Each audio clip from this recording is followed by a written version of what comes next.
Buenas noches, bienvenidos a un nuevo programa de Local. Y esta noche tenemos como invitado a miembros del Consejo Económico y Social de la ciudad. Con ellos vamos a intercambiar las ideas, qué es lo que están haciendo desde la institución, cómo observan la realidad local y regional, todo ello luego de la presentación de nuestros auspiciantes. Fabián, buenas noches, ¿cómo estás? ¿Qué tal, Hugo? Muy buenas noches. Buenas noches a los televidentes. Como hacías referencia en la presentación, una institución que no está ubicada en diferentes ciudades, son pocas las ciudades en el país y también algunas pocas provincias que cuentan con un Consejo Económico Social. Río Cuarto tiene la particularidad de tenerlo, con informes sumamente interesantes, y por eso vamos a conocer detalles sobre su funcionamiento. Para ello hemos invitado a Miguel Ángel Beso, quien es el presidente del Consejo Económico y Social, Irma Ciani, quien es secretaria adjunta de la CGT Regional Río Cuarto y también vicepresidenta del Consejo Económico y Social, y el padre Jorge Basso, que es el vicepresidente de Cáritas Río Cuarto y miembro del Consejo Económico y Social. Muchas gracias por venir. Buenas noches. Buenas noches. ¿Qué tal? Buenas noches, muchas gracias por la presencia. Y bueno, vinieron tres nomás, sabemos que son muchos los miembros ya que están representando todos los sectores de Río Cuarto en esta institución. De ahí también lo importante y lo que le caracteriza, ¿no?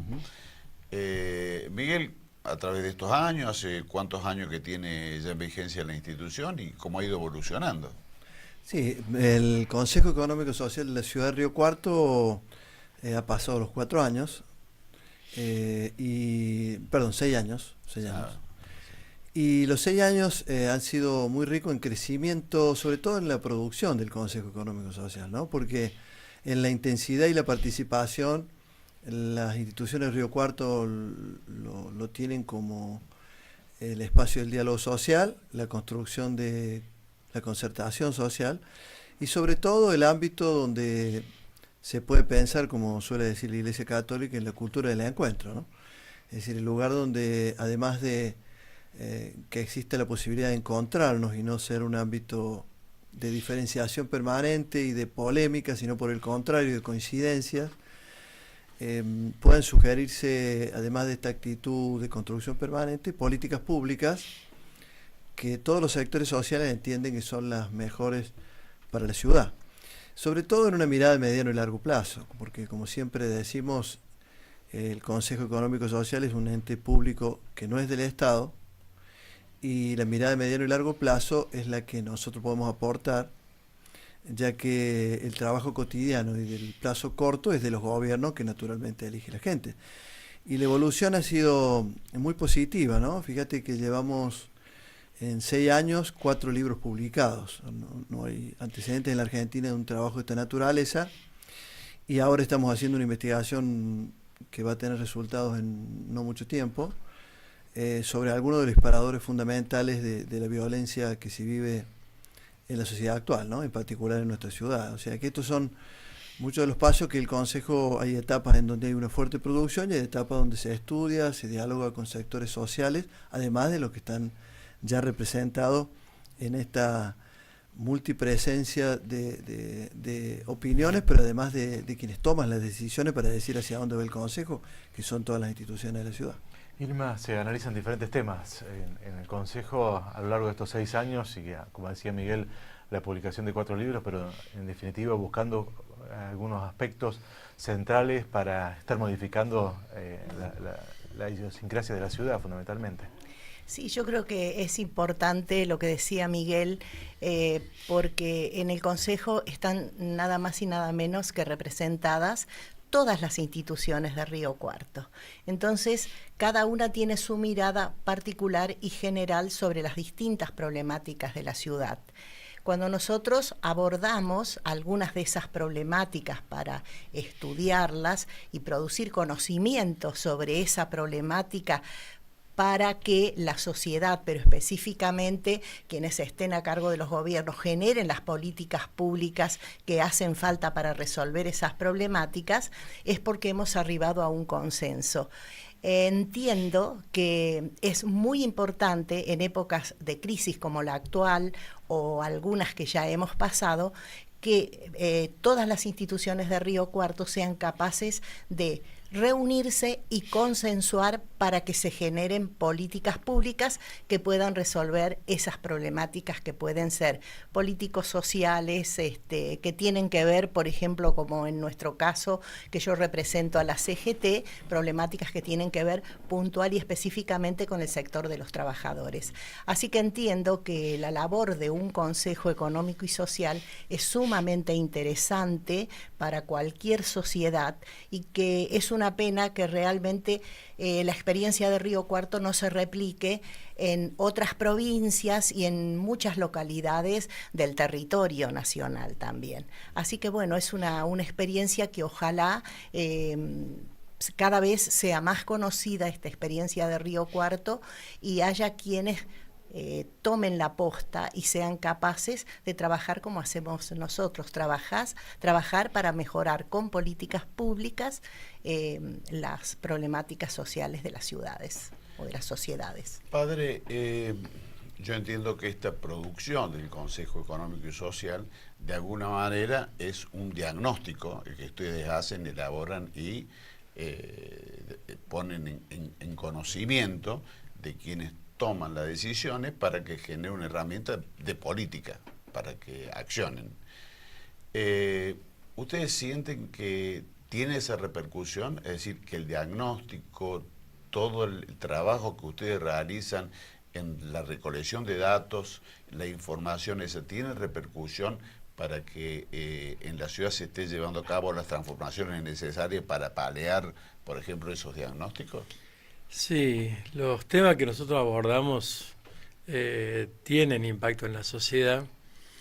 Quizás no todos conocen la acción del Consejo Económico y Social, pero sí hemos tenido como influencia, por decirlo de alguna manera, sí, en la política pública con el tema de las tasas. También hicimos un trabajo muy serio sobre el tema financiero en la ciudad, sobre todo referido a la banca privada local. Ahora, como decía Miguel, todo este tema de la violencia en sus distintas dimensiones.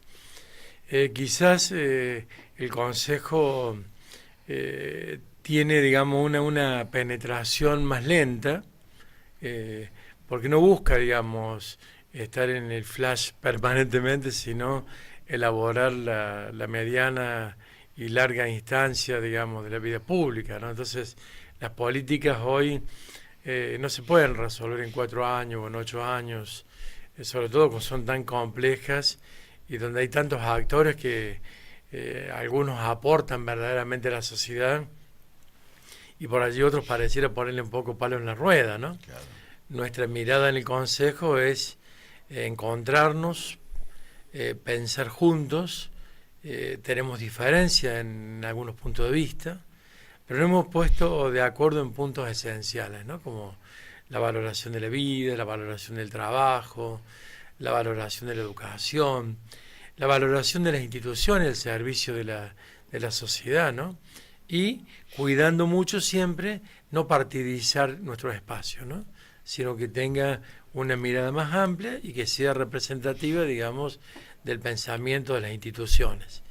Aquí también participa un pastor, representando a los pastores evangélicos de la ciudad, la sociedad rural, el centro comercial, la CTA, o sea, otra organización distinta a la CGT, también la sociedad rural, la Federación Agraria, el vecinalismo, personas independientes, los colegios de abogados, psicólogos. Está bueno porque es como un pensamiento, digamos, más variado que enriquece nuestra propuesta. Que, insisto, yo creo que no tiene una penetración rápida, sino que se busca una política de mediano y largo plazo, ¿no? Si bien no es rápida la penetración, han logrado algunos objetivos. Cuando ustedes hicieron un informe, uno de los primeros informes que tenía que ver con la educación, los jóvenes, la educación y el abandono en el nivel medio, rápidamente marcaron cuáles eran los puntos más críticos de la ciudad y en algunos casos hubo respuesta. Sí, concretamente, como adelantado el Padre Basso, también en ese momento promovido por la Iglesia, uno de los problemas centrales que tiene la República y en particular Río Cuarto es la cuestión de de quienes acceden a la educación, ¿no?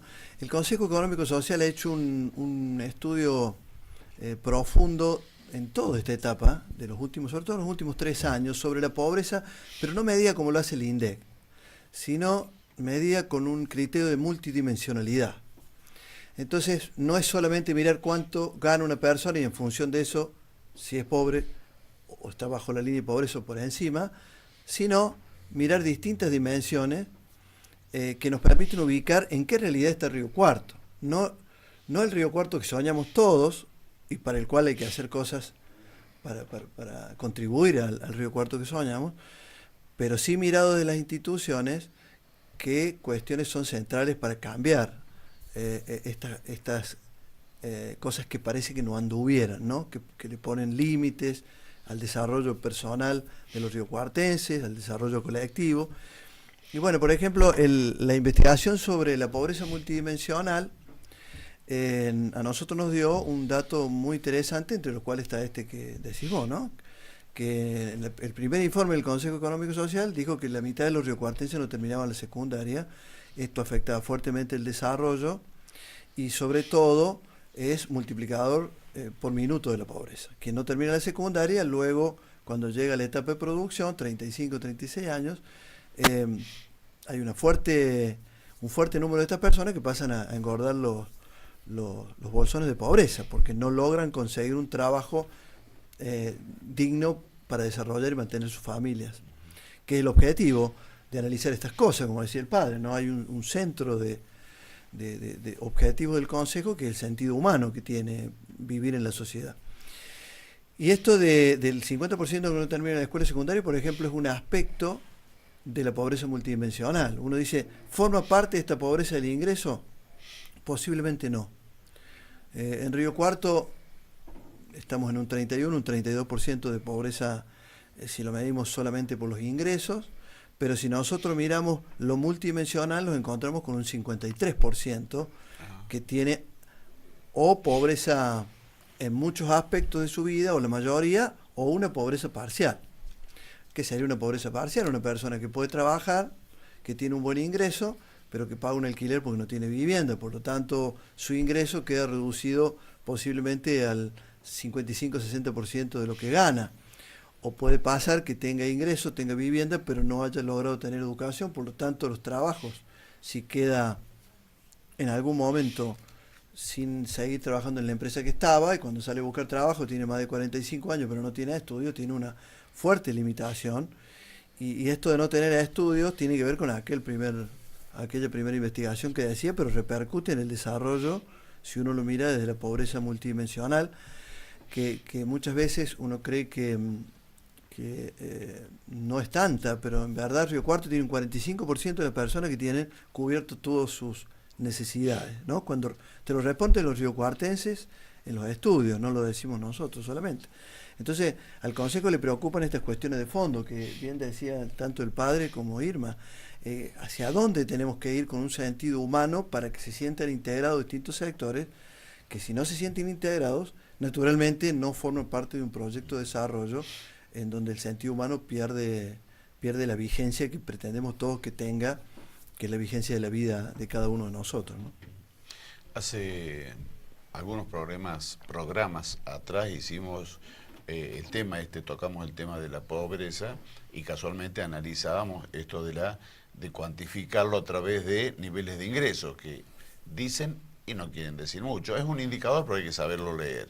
Esto de que sea multidimensional es mucho más interesante y más importante y además evidencia cuestiones más profundas. ¿Ustedes han logrado ver la evolución de ese grado de pobreza? O sea, ¿es una medición que se hace periódicamente o es en un momento dado que lo hicieron y nunca más? No, lo vamos haciendo periódicamente. Nosotros vamos teniendo, como también vemos el grado de desarrollo productivo, ¿no? O el crecimiento de las redes, que verdaderamente ahora en el estudio de la violencia, que compartíamos recién esta idea, el tema del estudio de las redes y la violencia, uno dice que tiene que ver con la pobreza, y bueno, tiene que ver. Si buscamos analizarlo puntualmente, nos vamos a sorprender de que vivimos todos en una sociedad donde las redes nos traen muchos beneficios, porque tenemos que reconocerlo y decirlo con todas las letras, traen muchos beneficios, pero también la verdad que las redes terminan siendo un representante difuso de la realidad. Cuando nosotros empezamos a analizar las políticas públicas y los límites a estas cuestiones, ¿no? O sea, no hay legislación, por ejemplo, es muy limitada la legislación en la Argentina para el control de las redes. Hay mucha inseguridad en las redes, esto genera violencia, bueno, y un montón de cosas más. Digo, por ahí uno pretende, y con esto cierro la idea, pretende estudiar los temas desde un solo lugar, y el padre lo decía muy bien, hay dimensiones para estudiar, hay 4 dimensiones que siempre nosotros tenemos en cuenta, que están interrelacionadas todo el tiempo, y que lo que afecta a una cosa afecta a la otra.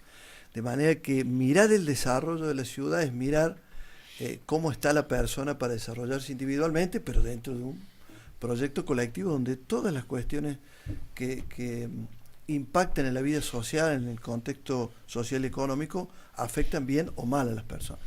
Vamos a marcar la primera pausa, ya regresamos, y hablando del Consejo Económico y Social. Continuamos con nuestros invitados del Consejo Económico y Social, analizando la actividad del mismo. Y padre, retomando esto del análisis multidimensional que han hecho sobre la pobreza, involucra muchos temas, ¿no es cierto?, muchos aspectos. ¿Cuáles son los temas que más están abordando en este momento o que más les preocupa al Consejo Económico y Social? Y bueno, el tema de la pobreza vista en distintas dimensiones. Miguel recién anticipaba algo con el tema del uso de las redes sociales. Es una pobreza que seamos tan agresivos unos con otros, como si tuviéramos que aniquilar el pensamiento del otro por no poder discrepar sanamente, ¿no? Eso también empobrece a cada persona y empobrece también a la sociedad, porque vamos creyendo que el pensamiento único es lo que prevalece. Entonces, hay mucha gente que tiene mucho dinero, no tiene pobreza económica, o incluso tiene empleo y todo, y la agresividad que manifiesta por las redes es muy, muy fuerte, ¿cierto? Y eso también de algún modo va como licuando la democracia, no nos va dejando pensar juntos, no nos va dejando teniendo presente el bien común, ¿no? Por eso creemos que realmente una violencia expresada, por ejemplo, a través de las redes sociales, también es una falta de salud para la población, ¿no? Pero también, bueno, tenemos otros temas, por ejemplo, el tema de los ancianos y los niños, que, bueno, por ejemplo, acá Irma puede charlar un poquito de esto, que lo hemos estudiado y profundizado bastante también, ¿no?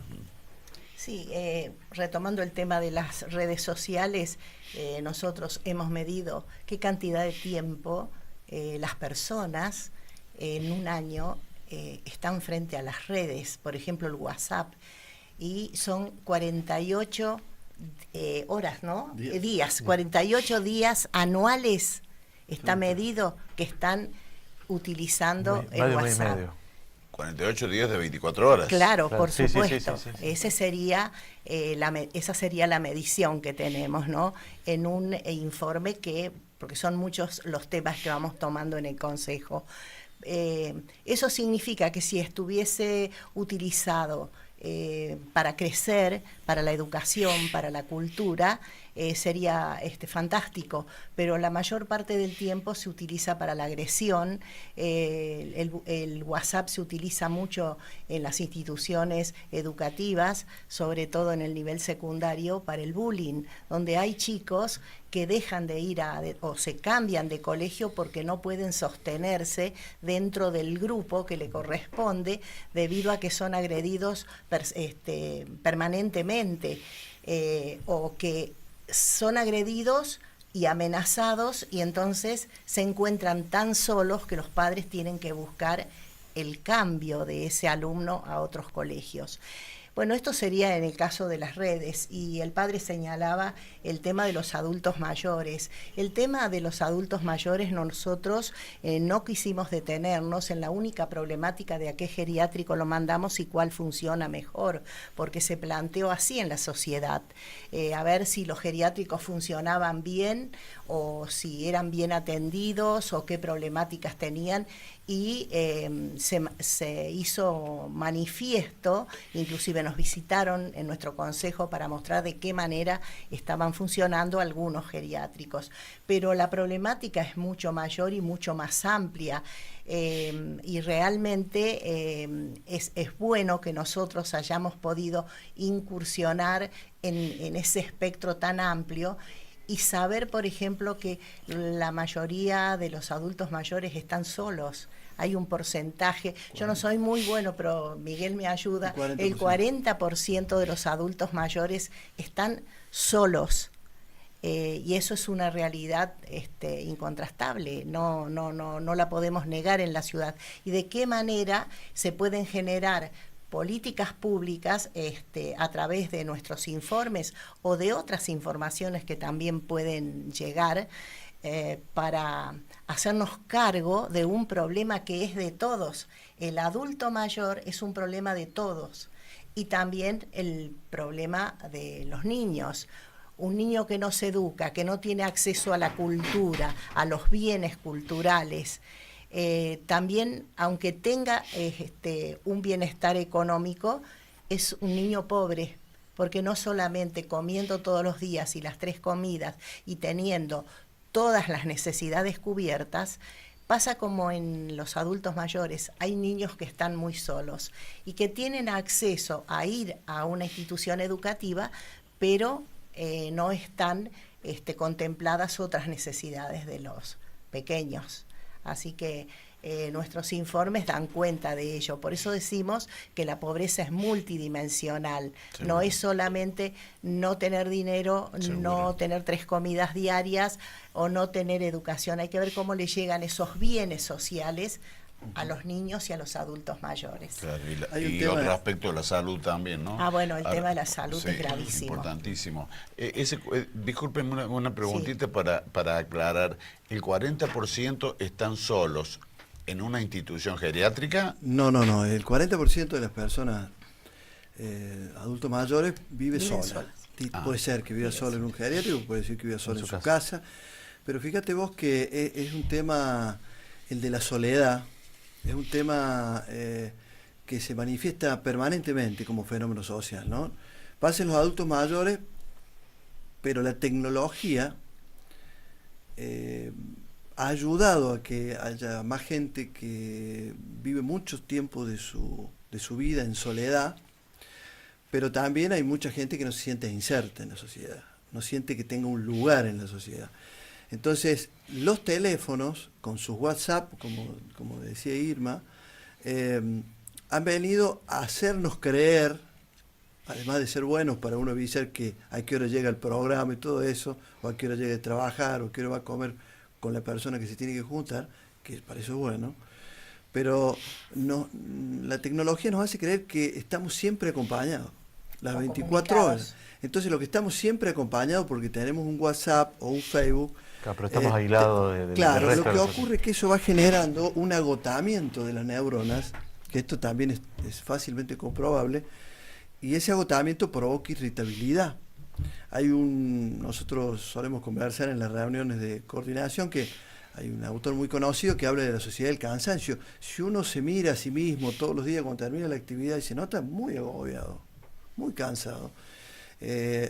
Hasta mucha gente se siente irritable, si no soporta más demanda, porque claro, si uno suma las horas de WhatsApp, que en Río Cuarto lo usamos 3 o 4 horas promedio, más alguna pase por el Facebook y algún video que puede ser hasta educativo, más toda la actividad, se ha recargado la actividad. Entonces, digo, ¿para qué sirven todas estas cosas que nosotros venimos investigando? Sirven para ver dónde hay que poner el ojo. Por ejemplo, me parece que es muy interesante empezar a conversar desde lo jurídico, dónde poner el ojo con el tema de las redes sociales y las seguridades que hay para las personas y para evitar la violencia. Hace muy poquito salió el primer fallo por injuria en Facebook, ¿no?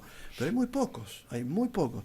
Digo, ¿en qué medida contribuye esto a esta manera pobre de relacionarnos, donde es más importante cómo me salvo yo que cómo construyo en sociedad? Y estas cuestiones el Consejo, ¿por qué las tiene que ver? Porque hay que sugerir determinadas políticas públicas, ¿no? Claro. Cuando hablaba de la educación, nosotros logramos que se abrieran escuelas para que mucha gente que estaba fuera del sistema hoy esté estudiando, y está estudiando.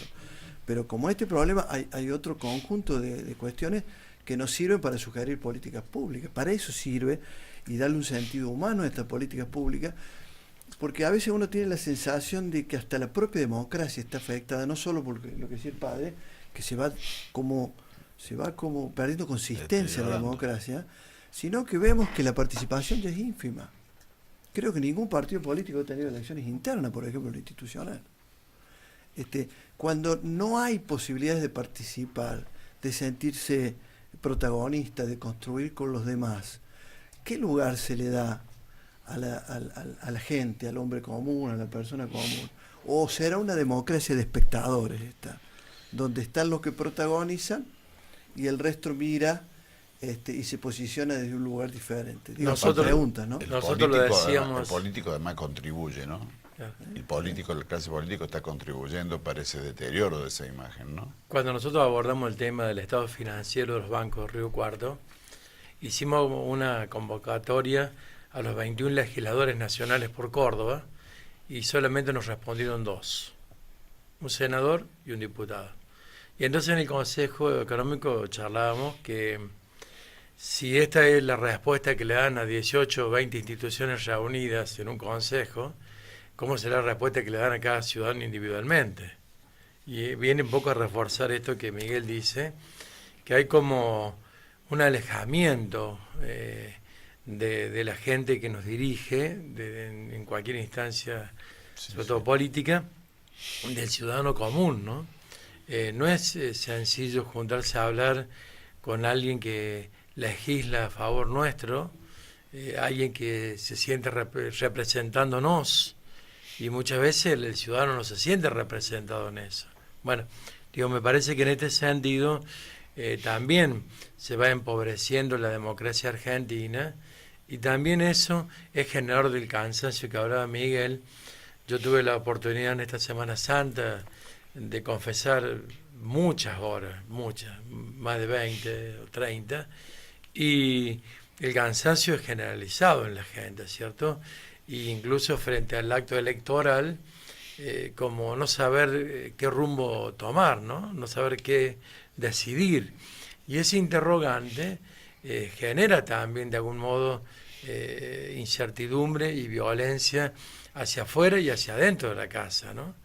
Entonces, digo, me parece que son temas que como sociedad tenemos que abordarlo maduramente, sin enojarnos, y pedirle también a nuestros dirigentes que se sienten a pensar políticas públicas que no se agoten en un mandato o que tengan que ser suprimidos por el mandato que sigue, porque esto al ciudadano, que somos todos nosotros, no nos sirve de verdad. Para nosotros un proyecto de 4 años o un programa de 8 años, a nosotros nos parece insuficiente, ¿no? Entonces, parece que tienen que sentarse a pensar un programa que abarque los próximos 20, 30 años, venciendo los egos personales, las diferencias partidarias, porque no importa acá quién nos gobierne, sino que tiene que gobernar para favor del pueblo, pero para todo el pueblo, incluyéndonos, ¿no? Lo que pasa es que cada vez más la política se aleja de la gente. La política debería acercarse a la gente, pero cada vez está más lejos. Y cuando nosotros hablamos de pobreza multidimensional, también podríamos hablar de la violencia multidimensional. Cuando los políticos están lejos de la gente, están violentando a la sociedad. Y no debemos confundir el hecho de que violencia es solo lo que tiene que ver con lo delictual.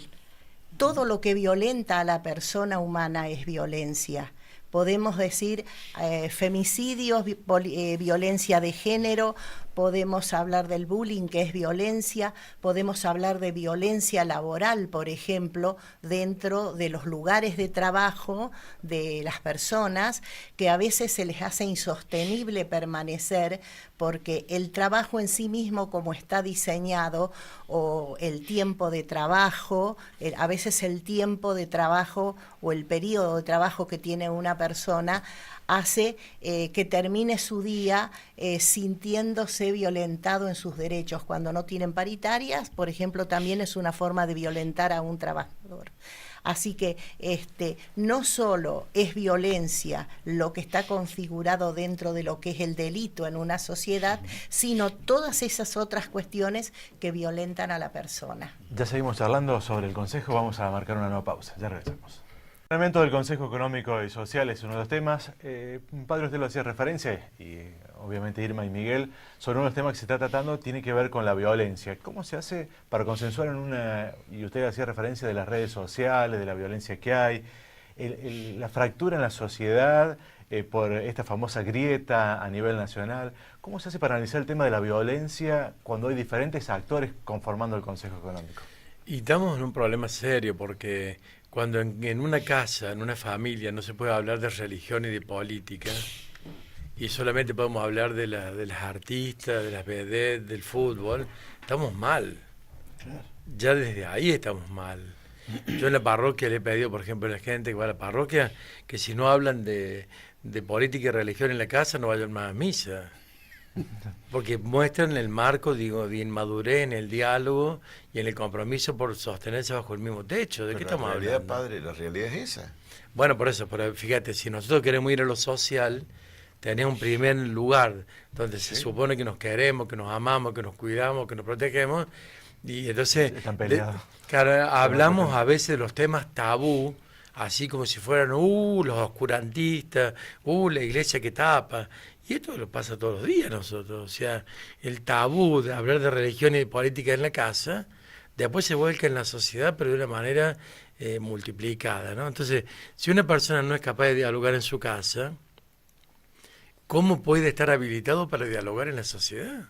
Sí, claro. Entonces, creo que una de las cosas que más nos duele es justamente esto, la falta de diálogo, que nosotros en el Consejo Económico y Social, no porque seamos todos carmelitas descalzas, pero sí la verdad que hacemos un intento real, serio, profundo, de poder dialogar como una instancia social, y no para que nos miren como si fuéramos un espejo totalmente puro, pero sí como una instancia de diálogo, de formación, de compartir, de preocuparnos por el bien común, ¿no? Que tendría que replicarse también en otros ámbitos de la sociedad, porque si no, se nos hace muy difícil de pensar en la paz social si tenemos estos inconvenientes serios de poder sentarnos a hablar, como pasó con el diálogo social en el 2001. Si esa experiencia hubiera madurado y el país no se hubiera quedado como alumbrada por los espejitos de colores de la mejoría del bolsillo al poco tiempo, hoy nosotros tendríamos una sociedad mucho más madura. No hay duda que si se hubiera dialogado desde el 2001 al 2019, ya tendríamos 18 años de experiencia de diálogo social. Al contrario, ese diálogo desapareció, digamos.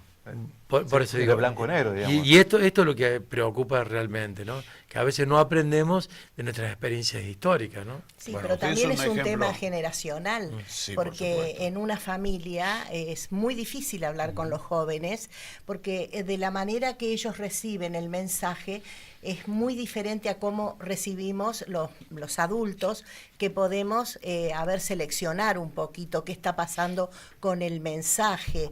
A veces a los jóvenes o lo reciben de otra manera, lo interviene al joven de otra manera el mensaje, y a veces la discusión es muy cortita, termina muy rápido, porque la mirada es muy diferente.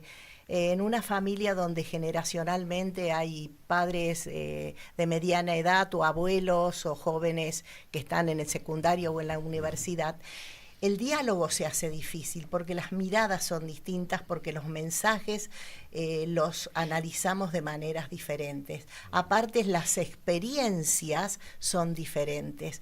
Entonces es muy difícil el diálogo.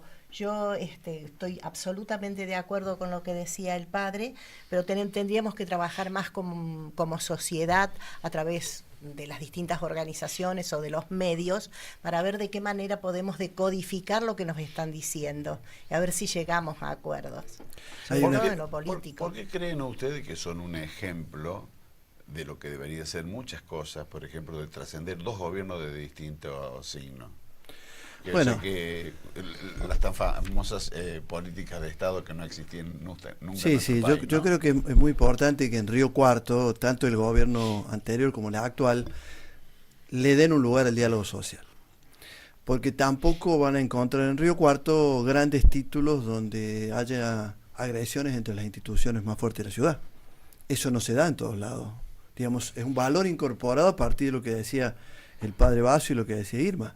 Esto es un trabajo concreto, cotidiano, que se hace entre las instituciones para pensar juntos la ciudad. Y tomo esto para diferenciar dos o tres conceptos lo más rápido posible. El primero es la sensación que nosotros tenemos, y me baso en lo que decían recién los integrantes del Consejo Económico y Social, es que la disputa por el poder, por llegar a conducir, a ser quienes conducen el proceso desde el poder, es más fuerte que la importancia de resolver las políticas públicas que le cambien los problemas a la gente. Entonces uno dice, el problema no es la política, el problema es que la disputa por el poder es mucho más fuerte que pensar en las políticas públicas para resolver los problemas a la gente. Digo, hay un estudio de la Universidad Nacional de no hace mucho tiempo, de la Facultad de Psicología de Córdoba, ¿no? De la Universidad de Córdoba, que dice que en realidad se trata de todos tenemos una ideología. Algunos decimos somos apartidarios, no tenemos ningún partido, por supuesto hay muchísima gente, pero todos tienen una ideología y creen que hay un orden para ser más justo y hay un orden para ser más injusto. Por lo tanto, el problema que tenemos es que todos debemos revalorizar cómo cambiar las cosas, pero que la disputa del poder no se lleve todo el escenario, porque eso no va a resolver el problema, eso va a resolver quien llega al poder. Pero como dice un documento del Consejo Económico y Social de hace un año atrás, una vez terminada la elección, la responsabilidad no es ver cómo yo destruyo al que ganó, ni el que ganó cómo se chupa el que perdió, sino cómo, reconociendo la identidad de cada uno, como se dijo bien acá, se construye la concertación social mirando para adelante. Y cierro con la última idea. Nosotros tenemos que la sensación de que la democracia de espectadores, como decía hace un rato, hace mucho más hincapié en una realidad que nos quiere mostrar el marketing del título de todos los días, que del proceso de cómo se va dando la injusticia o la justicia que deberíamos construir. El marketing es bueno, pero si ha venido a reemplazar a la realidad y a los dolores que bajo el marketing siguen estando, verdaderamente el Consejo Económico y Social dice que hay que volver a mirar estos problemas con sentido humano para pensar el desarrollo con este sentido multidimensional donde todas las cuestiones están vinculadas. Por eso, cada uno de estos libros que nosotros presentamos a la sociedad, que son gratuitos y que quien los pide se los pasamos por mail para que lo tengan online, definen cosas de cómo vemos y cuáles son las propuestas. Algunas tomadas por los gobiernos y otras están ahí para que puedan ser tomadas, porque es la opinión de los dirigentes sociales de Río Cuarto con esta mirada de mediano y largo plazo. Usted hacía referencia, padre, de la mirada largo que hace referencia Miguel. ¿Cree que las urgencias de los estados, digamos, municipal, provincial o nacional, atentan contra lo que define, no las políticas, sino las sugerencias, los informes del Consejo? Y nosotros, digamos, tenemos una corta experiencia, son 6 años positivos, muy valiosos, hemos hecho aportes que son importantes. Sin embargo, todavía nos falta como más peso, digamos, para que nuestra palabra sea también escuchada de una manera más amplia. Indudablemente que cualquier urgencia que el Estado tiene que salir a socorrerla. Pero a mí me parece que las urgencias a veces nos van como encegueciendo, ¿no? impidiéndonos ver que hay una esperanza detrás de esa urgencia. Por eso, quizás si las políticas fueran de mediano y largo plazo, también las urgencias irían cediendo paso a cosas más organizadas. Cuando yo en mi casa quiero organizar mi casa, puedo pensar una cuestión más de fondo o puedo empezar por cambiar el detergente. El detergente no hace el cambio de la familia. Si yo tomo el fondo de la cuestión, que por ahí no hablamos, que por ahí nos peleamos, que por ahí cada uno está tirando para su lado, es mucho más importante el jabón o el detergente que tengo que usar. Valga, digo, esta pequeña parábola para decir que también la urgencia que aparece cada día en nuestro país también tiene que ser removida por políticas de mediano y largo plazo, porque si no vivimos siempre de urgencias. Estas crisis que vamos teniendo cada 7 o cada 10 años en el país son insoportables, se van llevando la esperanza de generaciones, ¿no?